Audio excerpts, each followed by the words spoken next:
time we have one of Creative Action's most prolific filmmakers behind the camera. Myles Kovalik will be our guest. Myles has been with Creative Action from fourth grade all the way through to his senior year of high school, and now he is a freshman at Loyola Marymount University studying film. And he has appeared in movies all throughout our history.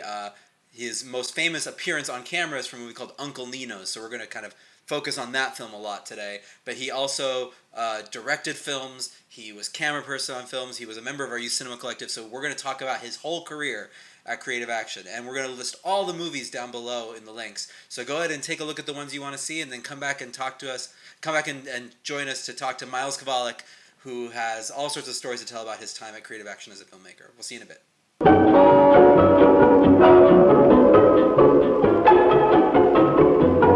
All right, we're here with Myles Kovalik, who was a Creative Action film student from fourth grade all the way through senior year of high school with our programs at Valley View, Westridge, and then Youth Cinema Collective. Myles also was in a couple of summer programs. And the thing about Myles is that your work was mostly behind the scenes. You were never that much of an actor. A lot of the kids we get come through as actors first, and you did a little bit every now and then, but like you were very much a behind the scenes kind of guy. So we don't have a lot of footage of you in like doing stuff. So while ostensibly we're going to talk about like Uncle Nino's is like the big one, but like I do want to start maybe at the beginning. Like what made you want to take a film class with us when you saw that like what was the thing that appealed to you about the film class? So me and my friends were looking for something to do after school in elementary school. And of course, like a lot of people, we'd gotten into seeing some YouTube videos and stuff. So we're like, we want to try making some of those on our own. And initially we did. We had our own YouTube channel, and the videos weren't very good. So when we saw that there was a film class being offered, we jumped at the chance to get on board, sign up. What was when we were making, so the first one we made was Spores. You played a scientist. You also did and it was like kind of a cool like alien spores kind of movie. And what do you remember anything that happened in that class that felt like it was like different than what you expected? Was there anything that was like, wait, that's not what I thought it was like any surprises about the Um, process? I guess from making our YouTube videos, it was always just like we got in a room one day and then we did it and we made it and that was the end. But with this movie, there's a lot involved. Like we had to think about costumes, having them there different days, shooting on multiple days and like planning out when to film what scenes because we couldn't do all the scenes in one day. And that movie, I just rewatched it. It also had a lot of like makeup. So I Yeah. had to think about the makeup for the zombies and the production design for the scientists' laboratory. Okay, cool. So that was sort of the first taste. Then you came back. We did the Lost in the Woods movie, and we did. So as you were going, so what were some of the things like? What aspects of the process appealed to you the most? Was it the writing? Was it the camera? The editing? What were the things that appealed to you the most throughout all that? Initially, I think I was most interested in writing because we all wanted to pitch in with the ideas, like the zombie movie, and then Lost in the Woods, and there's a lot of jokes in that one. But I think I was also interested in like camera selection, which had a lot to do with also directing at the time, just because I had never really been able to experiment with that stuff before. So it was really a good opportunity to experience those things for the first time. Cool. And what is it about like using the camera and shot selection that was appealing to you? Um, you really pushed us to choose artistic shots, whereas in the YouTube videos we had been making, we just what captures the action. But here we were pushed to do different shots. Like I remember in Lost in the Woods, we did one shot that was like through the grass, watching the people walk, and I like wouldn't have thought about that unless we were pushed to choose artsy shots like that. We did a summer camp around that time. And so there were two movies in the summer. One was like three movies, right? No, I'm sorry. Two movies because there was the Western and the Dare, which is over at this, and we did a little bit more writing, a little bit more troping of various things there. Do you have any memories from that summer specifically before we go into like Uncle Nino's, which was the next year? I just remember for the dare, I had to be one of the actors for that one because we didn't have that many people. And I remember at the beginning, I have to give this long like monologue about Justin Bieber. It probably wasn't that long. Idiot, but, you like, kicked it just over the thinking back fence. when Now it was you have very to long, go and I get had it. to like Why? It's memorize just all a those stupid lines. ball. We can get another And one. then Are you it's chicken? kind I of a dare you to horror go and movie. get it. So at one point, there's 4 of us, I'm not chicken. and we hear a noise that we think is a I'll ghost, go and get it. but we don't want You to guys be have to sure, come so with we me. have to ask each other like, I'm Asher, coming just to make was sure that don't you? chicken out. And we have to go around. And I remember Shut that took up! us like so many takes because we would always break out of character and start laughing in the middle of the take. Jack, was that you? No. Ash, was that you? Myles, was that you? No. River, was that you? Now we come to the next year. We come to Uncle Nino's, which I think it's a really interesting movie to me. I watched it for this, and it came across. I hadn't seen it in ages, and it's not like it's interesting because it's somewhere in between. Like it's not like one of the because some of the earlier movies before you can see like we're still kind of figuring out the tech. We're still figuring out like how our style is. Like it took a few years for like the Valley View LCA style to sort of gel. It took a few years for like that process to gel, and then also like, but it's not like the ones like Film Is Forever and Julia Cano, those where the style is like clearly is. It's like this really cool transitional movie where like we're not doing like our normal style, but we're also not doing the old style. It's like this kind of where you start seeing a lot of the things that would come up in these movies later on, the kind of sense of humor and the jokes and the storytelling about it. So let's talk about it. So what do you remember? You played Nino, but you spent a lot of time behind the scenes as well, and you did a lot of stuff in the background with Jack. Tell me a little bit about like your experience with Uncle Nino's. The first thing that came to mind when we were talking about this movie was how we originally came up with the idea, because I remember like going on a scouting expedition around the place that we were at, and I remember thinking like as I was looking at it, like this looks like an Italian restaurant. Like I just said that. And then later we were like developing ideas, and there were all these like kind of gruesome ideas. A lot of them involved like ghosts or death or something like that. And then at one point you said, what happened to like the Italian restaurant idea? And then so we're like, yeah, like what happened to that? So we latched onto that one, and we made the entire film about that. I like that the movie is about something not epic. And then we can find drama and all those drama and fun and excitement and all those things. I think that's a really good lesson from that movie, is the idea that like it's not about like making the biggest, most epic story about like giant crabs or whatever. It's more about like, well, whatever our story is, how can we infuse it with drama and pathos and all these things that we want to have in our story? The one thing I also love about this movie is that you and Jack are basically doing a million little like vignettes. Like, Yeah. and as you started doing them, we thought, every scene we're in the restaurant, we open with another vignette with the same actors. You'll be the best engineer out there, Billy. Teamwork. Like I always say, teamwork is only as powerful as your friendship.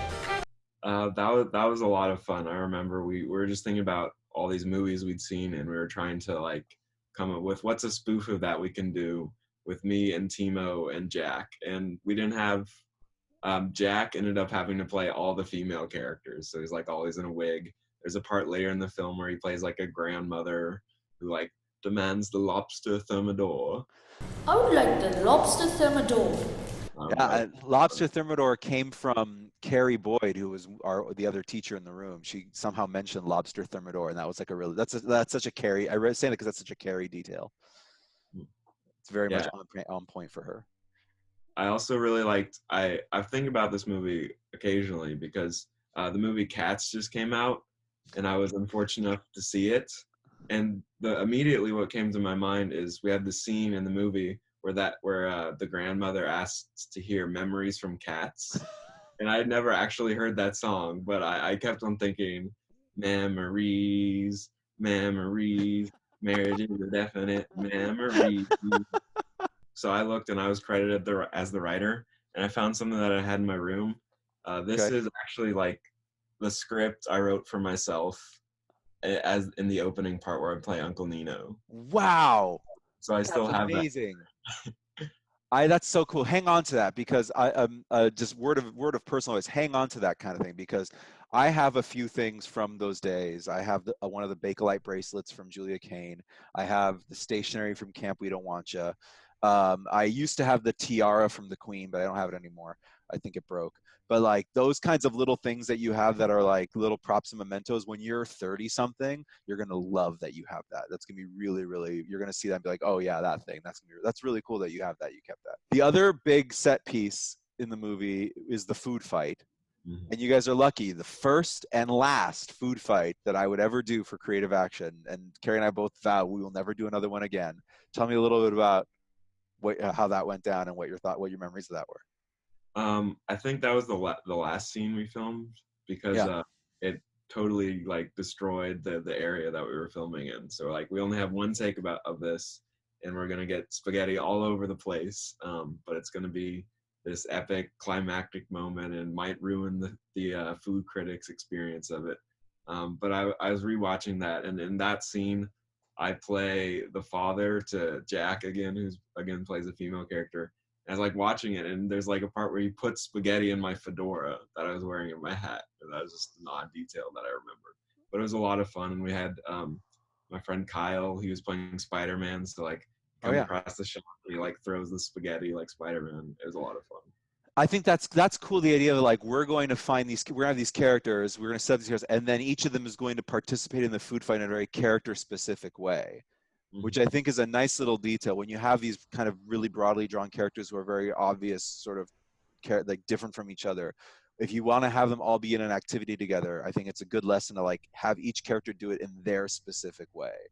The other thing I was really happy about, and it's the only time I've ever been able to do this in a movie, is to have like such a big Star Trek reference, because I'm such a huge Trekkie, and having like Joaquin play a Vulcan in Star Trek, I thought was one of my favorite things, and that Star Wars Star Trek back and forth, that I think that was my dialogue contribution to that movie, was the Star Trek Star Wars uh, face off, because that to me was like, okay, I know this conversation, I've had this conversation. Yeah, and we got Sam in his ghillie suit like climbing around the ground. That was He awesome. was obsessed with the ghillie suit that year. I love the guy. I think he's amazing, and I know he's doing really, really well for himself right now. But like, when he was at 10, 11, he was like, I will wear the ghillie suit at all times for every single scene I can. And so we wrote that in as well. The other bit I really like from Uncle Nino's, and it's just a little bit, and we never really built on it, but the part where was in River, who's kind of he's the guy who sings Memories and stuff, and he's kind of this like he kind of plays a Sammo Hung style character. You know, he's very broad and physically comic. It's kind of oafish, but he's really funny.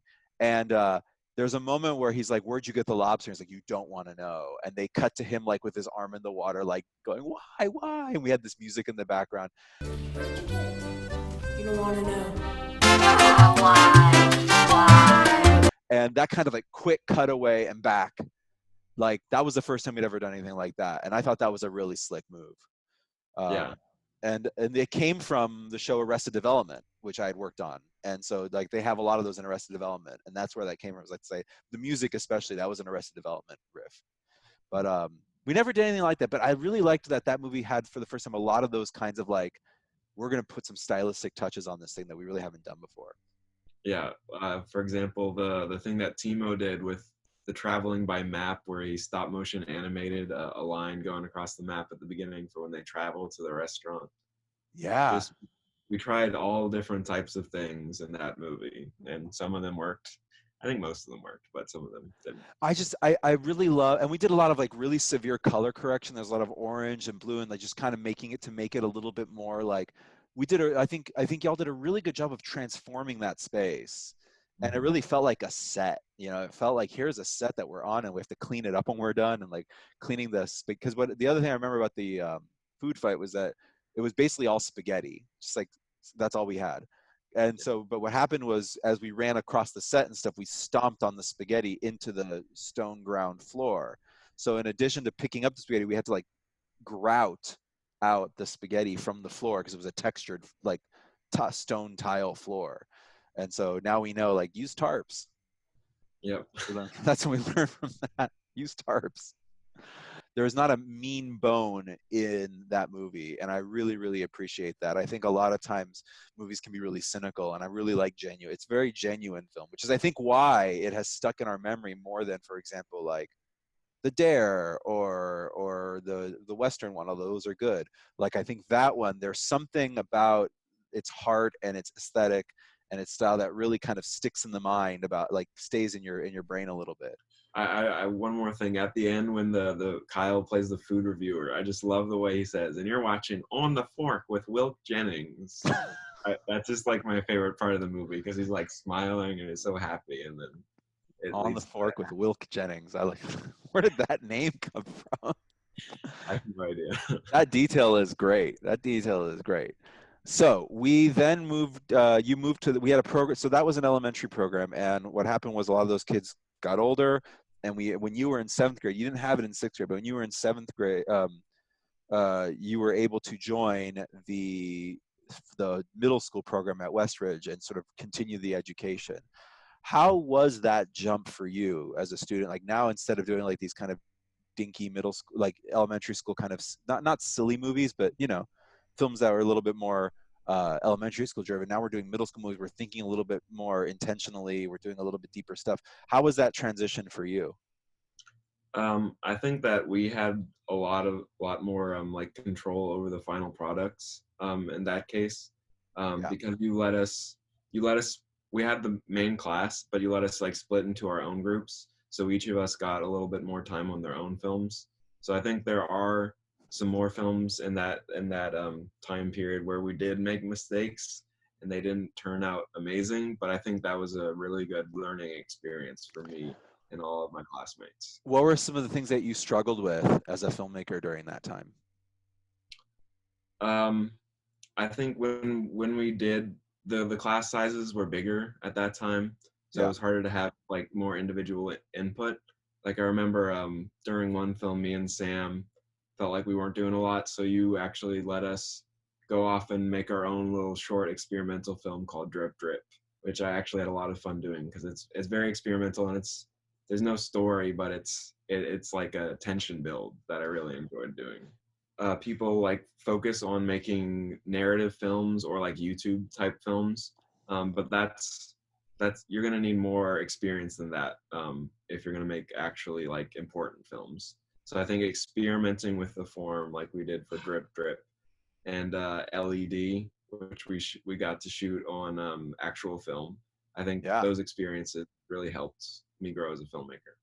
Talk to me about that, shooting on Super 8 for LED. I really like LED. I think LED is a fabulous movie. I think it comes together really well. I think there's that one shot that we used for like the poster of his silhouette against the sky, and it's so beautifully framed. Like that, like to me, that's the movie, that poster shot. Tell me a little bit about that experience, because I don't know anything about that, because I gave you guys the camera. I was like, go make it. Yeah. I remember with that movie, we really wanted to contrast the nature with the indoor of the classroom. And we thought that film would be a good choice for that because film is kind of it's an older medium, I guess, now. So that really highlighted the differences. And it was kind of nerve-wracking because we only had, I think, either one or two rolls. Yeah. So we didn't have a lot of room for error in that one. And I remember we got back our film stuff, and there were a couple of shots that were like, we should have tried that again, or it didn't quite work out. But then it came down to the editing, and we learned a lot more about editing because this is what we had, and we had to make it work. And I remember that film, I think it got into the Austin Youth Film Festival. So yeah, it did. It played. There was a lot of like learning that was happening in those like small projects like LED and Drip Drip that I think then would come into something like Julia Kane or Film is Forever, where we're really like going all in to like make this stuff work in a stronger way. So you were like right hand on all those big movies for me in my experience. You were like, either editing them in the room, or you were filming them with us or helping set up? Like, what was that experience like? Now we do these small. What's this experience like being in these big, huge productions? Tell me a little about your memories there. I remember for Film is Forever, in the opening like Super 8 film that the characters make, we have this one long shot it's a tracking shot through the gym. And we had to kind of come up how we were going to do that because we didn't have that many takes because it's a long shot and we were shooting on film. And I think for that shot, I was on boom. So we had to like place ourselves in the right places so that we didn't get in the shot. And I remember, and I think it maybe been Julia Kane, we had this very, very long one shot. Yeah. And we actually used, me and Sam were both on boom, but we like took over at different parts during the shot because it was impossible to do it all with one person. I don't mean to correct your memory, but I'm going to. The oneer in Film is Forever was shot on digital. We had the film segment, but then we broke to digital because that's the part where they go cut. Cut! And I remember that because that was our first oneer ever. So I want to talk a little bit more about that first oneer in Film is Forever because it's very much more intentional. We're not just tracking people as they walk normally. It felt very choreographed in a cool way, and it took us the whole day. So you were on boom. Tell me a little bit about that process of making it, if you remember more about that. Let's see. Yeah, I think we definitely did put a lot of effort into like, we have to make sure that, because I think one of the characters walks away and then another character walks up. So I had to put a lot of effort into making sure that the camera movement would capture everybody and they're on the like right side of the frame and stuff like this. It was, that shot took us a long time, but I think we were happy about it in the end. Yeah, I think it went really well. And it's also the only one of those shots where there's no moment, because in the other ones with Julia and with changes, there's one or two things where I'm like, I'm taking the take because it's the best take we have and we ran out of time or something, but there's like one or two things that aren't quite where I want them to be. But Films Forever, that shot, the camera is exactly where we want it to be. The actors exactly where they want it to be. And then the other thing that I remember is there was one take in the rehearsal process. We were shooting it. There was one take in the process where we were like halfway through or 30% of the way through. And I just stopped like, guys, this performance is dead. And everyone was like, yeah, it is. Let's do it again. And I think that was I really liked that process because it really felt like, okay, we are all collaborating. Like everyone was just going through the lines. It was fine, but it was just like, there was no energy here. I don't feel it. Let's go back. For Julia Kane, the other thing I want to tell you about that double boom is that in the editing, the sound for that scene comes almost completely from a mic that was mounted on the camera during the Steadicam. There was a Rode Video Mic Pro because we thought that's gonna be the most direct thing we're always gonna be looking at. But there is one bit where we don't have that, and it's when she says, when Agatha runs by the camera, and then we're behind the three of them. We're too far away, and they're facing the opposite direction. Nice. And then and you can actually kind of hear it when we come back. We come back on the line, chocolate frosted sugar bomb latte, whatever. It's not. You know, while you guys fuss over your Louis Vuitton bags and Starbucks latte sugar bomb whatevers, some of us actually have taste.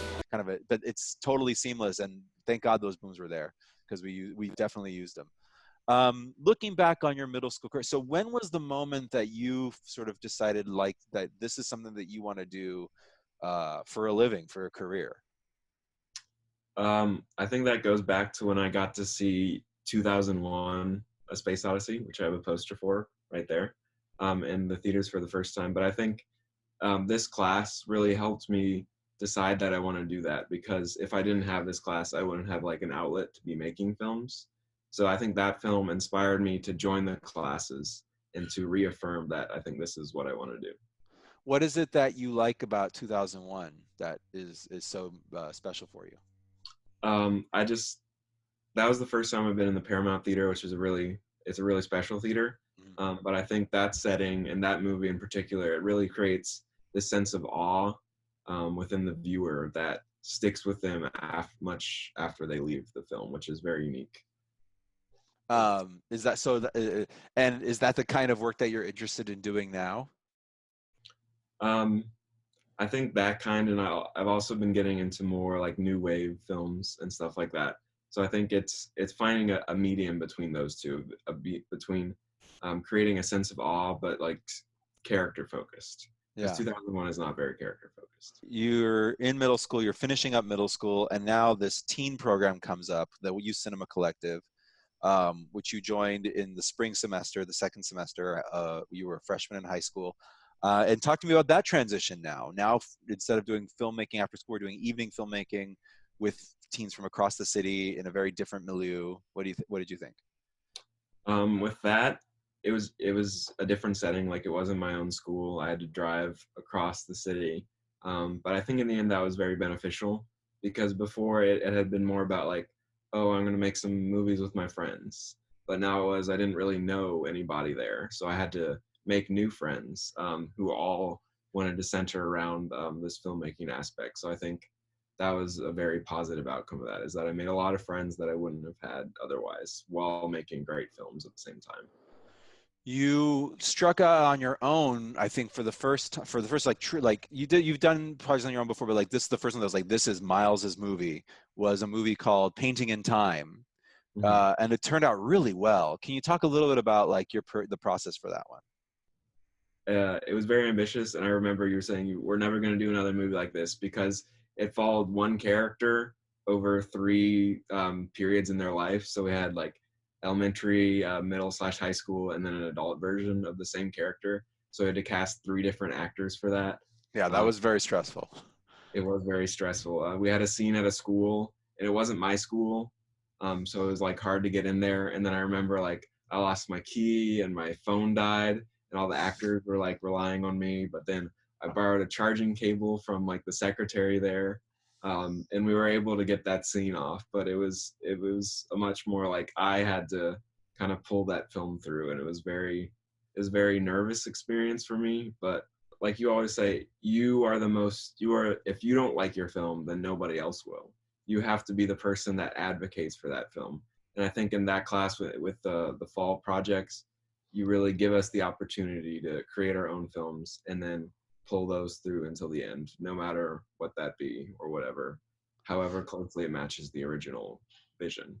And what I like about Painting in Time, and and I think it was really cool to see this, which is, I mean, and to be totally honest, like we were doing Painting in Time, we were also doing Forward and 7 Minutes. We had all these movies, and they were all very like Forward was really flashy with its editing, and 7 Minutes had this great subject matter with the conversation and the dialogue and all that stuff.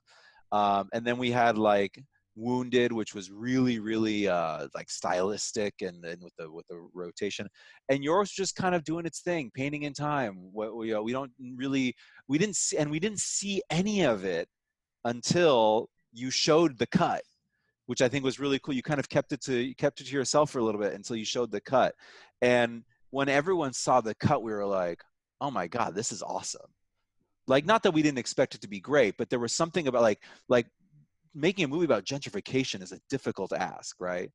It's a very difficult ask to like, how do we and without dialogue, how do we visualize this story of gentrification, and a story of like generational gentrification in a way that makes that makes the point? And you totally nailed it.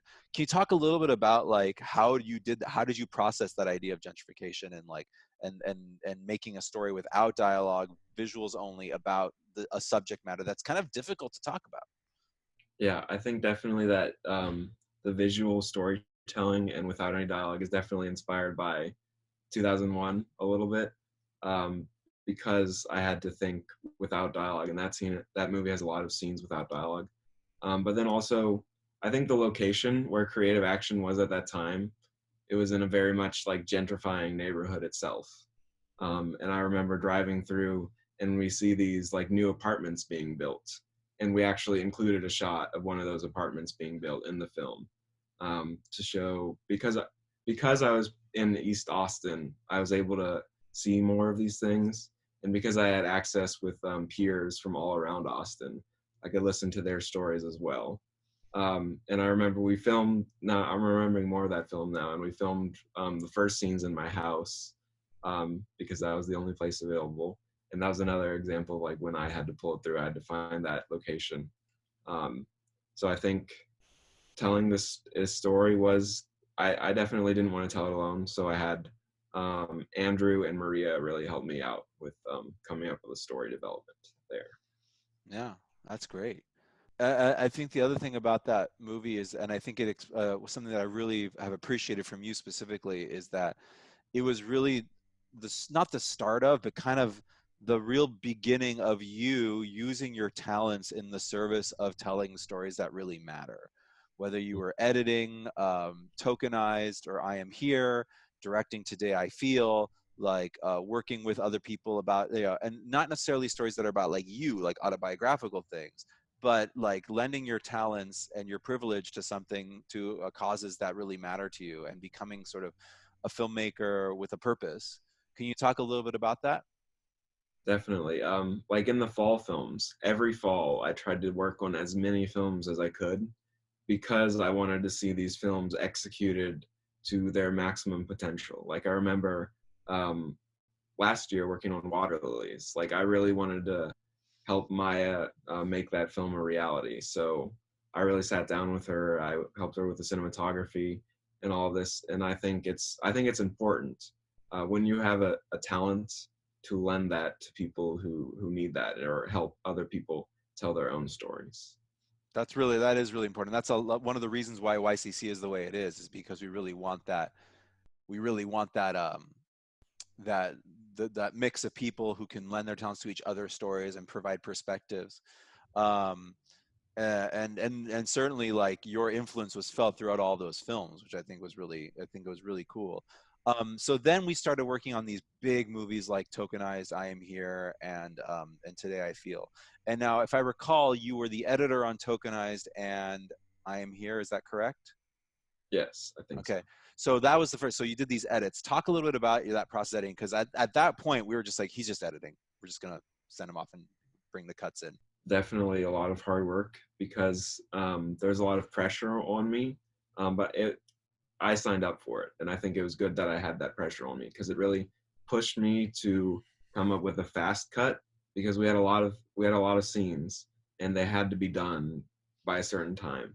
Like we filmed the final scene maybe 2 weeks before we screened it, so I really had to keep up on the edit and Is that kind of true? I can't believe that. That's amazing. maybe it's a little bit later than that, but or a pickup at least was in the Okay. last 2 weeks. But so I really had to be there, and I think also what was important about my role is maybe at some point people were getting down about the film or they weren't seeing the vision, but I think when they were able to watch the cut that I was making, that it reaffirmed that the film that they were making was going to turn out well. That's such a huge deal. Like, especially with a long movie, like if you can't, if it, like, and I think different directors feel differently because a lot of times, especially for features, for example, there's just no time. So you just have to like shoot it and hope that it's all right. So there you have to find other ways to sort of like get people excited. But I think with being able to show early cuts, especially like in I Am Here, I think was the big one. When I think when we were looking at some of those early cuts in I Am Here, it became very clear, like, oh, this is a really special film. This is going to be a really like these scenes are working. These scenes, like, how can we keep these things going the way they? I thought that was really smart. Um, and then you directed Today I Feel along. You co-directed Today I Feel along with Daniela Segovia. But tell me a little about because that movie still to this day is just it's a titanic achievement in not just in terms of art but in terms of logistics. It's so long, it's so big, it's all the things that we said we'd never do, we're doing. Yeah, that is definitely the longest thing that I've ever worked on in my entire life, and having to direct that was it was a very like eye-opening experience, I guess, because I had to think about the cinematography, the acting, the lighting, all these different aspects at one time. And I remember certain times because we had so many film days, we were a little short in crew. So like I would have to pick up the camera as well, like think about literally filming it while also thinking about the lighting and the acting at the same time. And so for that film, I came up with, I think, most of the shot lists. And I remember the first shoot day, it didn't go too well because we didn't come up with that plan beforehand. So we came in, we kind of looked at the footage, and we realized that it wasn't what we wanted it to be. So after that, we really had to double down and do all of the preparation work, because that is very important. That's one thing that I learned from that film, is that you cannot make anything long or good without spending the time to prepare for that. So after that, all the scenes were much better, and we got an opportunity to redo that one scene. Yeah. And it got a lot better. I think that, like, that's the thing, like, you can do, and prep, sometimes we think that preparation means that it won't be as fresh, or it won't be as electric, because you're not like in the moment being like super, but prep is all about providing a foundation so that when you are on the scene in the moment, you can be fresh, and you can be, within the boundaries of your prep, you can maybe make a creative decision on set that is slightly different than what you planned, but it's a nut, but because you planned, you kind of have been intentional about what you're doing and where you want to go with it. And I think as we shot more of that movie, we got better and better and better at it. I think the crew got better and better and better at it, and you definitely got better and better and better at that plan and that understanding of, like, here's where we're going. So by the end of it, it was so clear, okay, here's all that stuff, and here's how we're going to do it, and here's how it's all going to look. And what was terrifying to me, and I want to hear your idea, is that we never really got to see a full cut of that until it actually screened. Yeah, I remember that took a long time, because we didn't exactly finish it before the summer. Me and Daniela had to come in a lot of times, or even look at it over email and give little notes, which is really hard to do over writing. But I like a lot with the color correction and the one climactic, like, argument scene in the car. So at a certain point, I was like, I want to be done with this, but I was also like, I want this to be as good as it can be, it's hard to reconcile those two. But I think in the end, we did a good job. One moment I remember, and I don't remember what the issue was. I was thinking about, like, it was during the car scene. It was the fight in the car, or I think it was the fight in the car. And there was something about the edit or something where maybe there was a line that wasn't working, or so. I don't know. I don't remember at all what it was, but I mentioned it to you, like, I think we might want to change it like this. And then you said, I directed that scene to go for this idea.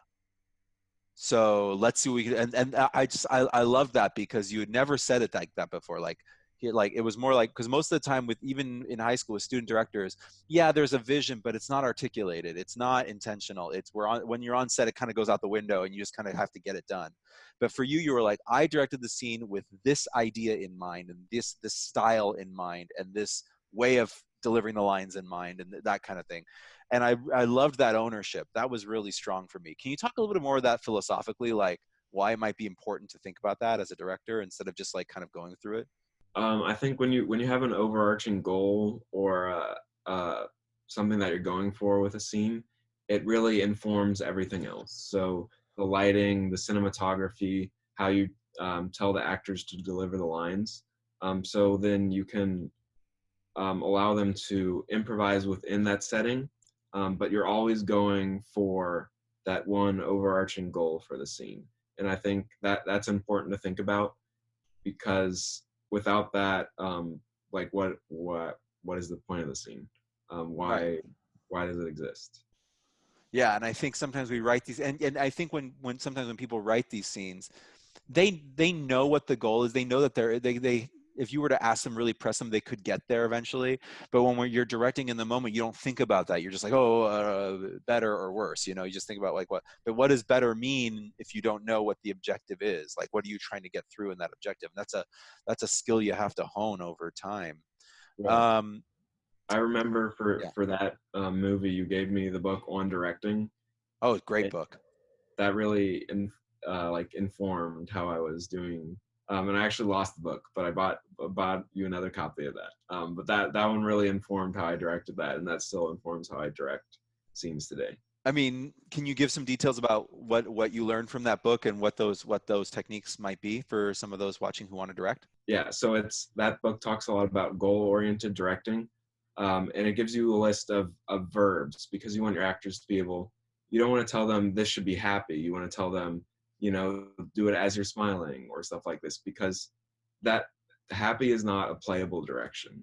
You want to give them something that means something to them. Where there's many different ways that you can play happy, but there's only certain ways you can play other words. So I think that is how that book really influenced, because I remember I printed out it's a long script, and I printed out the entire script, and I went through the entire script, annotating every single line, giving myself words next to each line that I could give them in case they were not giving the result that I wanted. I had And no idea that you did that. That's amazing. I still do that on every script that I direct. The only other things I have is like maybe looking back on your creative action career and then your time with us. What were some of the things that what do you think are like the big things that you learned that you took away from your time at Creative Action? Like, what are the things that that if you didn't go with us, you wouldn't have had? That's like a hard question to answer, because it has been here for me since 4th grade. So that's like probably like half of my life maybe that I've been around here. But I think all the new friends that I was able to make in YCC from all over Austin, that's something that's really valuable to me, because I come from, Westlake, which is it's kind of a closed off neighborhood, and you don't really make a lot of friends outside of that if you stick to just the high school. So I was really glad to have that opportunity to meet people from all over Austin. And from my time in Theater Action Project, when it was called that, and Lights Camera Action, I think it was really cool to bond with my friends at Westlake over this thing that we all enjoy. I still make movies with my friend Timo, who joined that with me. So I think it was really cool to have that experience together. And my last question for you is like thinking about like if there's someone here now who's watching, who is a young filmmaker, who's maybe working with creative action and thinking about being a filmmaker, maybe they're not sure about their own path as an actor or a filmmaker or a director or a writer. Like, what's the advice you would give them for someone who's maybe 10, 11, 12, 13 years old? What's the advice you would give them to succeed in their age? I think there's only one thing you can do, and that's make movies. So even if you're not sure, just making films will help you. You can't decide unless you do it. So Even if they're bad. Even if they're bad, because Yeah. we made a lot of bad movies. I still remember the other film that me and my friend talk about all the time is The Bubble, which is actually the first film we made, not before. Oh, you're right. You're right. The Bubble's first, yeah. And that, it's like terrible. I just rewatched it. It's like 51 seconds long, and I'm in it, and like we try to do all these things that didn't work, and you can, like, at the end we clap, and you can hear that in the set, because we were clapping on set because we finished. But it's just it's very unprofessional. But I think thinking back on that movie that's one of my favorite movies, just because it was like one of the first ones I did, and it didn't turn out well. But I think that informed a lot of what we did, because later in 8th grade we made The Bubble Re-Chewed, which kind of reinterpreted that in a different way. And it was very obvious to see like how much we had improved over time, just because we had been making so many films between then and The Bubble Cool. Re-Chewed. Well, thanks so much, Myles, for sitting with us and talking about your time at Creative Action. We really are looking forward to seeing great things from you in film and beyond. We're so happy that you were part of our program, and we're so happy to still have this relationship where we can have this conversation. Thanks so much, and I hope I get to see you sooner rather than later, man. Yeah, glad to talk to you today. Take care. You too.